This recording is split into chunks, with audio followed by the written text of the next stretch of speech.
সবথেকে বেশি টাকা পাইছে তুই বলছিস, সবার সামনে বলছিস, রেকর্ডিং লাগে, বলছে কি বলে নাই?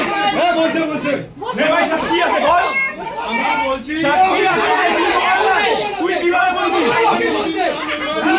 ভাই তুই তো নিজের দলের হয়ে থাকতে পারবি না, তুই তো নিজের দলের হয়ে থাকতে পারবি না, যেই দল তোকে এই জায়গায় বসাইছে না ওই দলের হয়ে থাকতে পারবি না।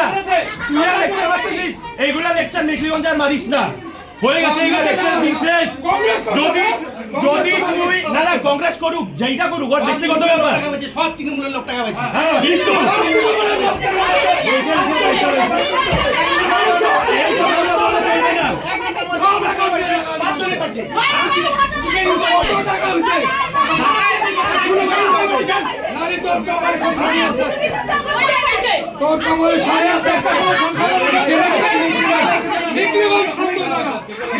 কোনোদিনও হয় নাই, অন্য জায়গা হচ্ছে, এই জায়গা হয় নাই। আর ভোটের আগে কি বলছিলা? এক সেকেন্ড, ভোটের আগে কি বলছিলা? বিজেপির লোককে 3 বার জয় শ্রী রাম বলতে হয়, জয় শ্রী রাম 3 বার বলতে হয়, 2 বার পার্টি অফিসে যাওয়ার সময় রাত্রেবেলা। আর আশেখানে কোন রোহিঙ্গা রোহিঙ্গা রোহিঙ্গা রোহিঙ্গা ভোটের পরে তুমি ধর্মের মাঝখানে তুমি আছো, তুমি আছো ভোটের মাঝখানে।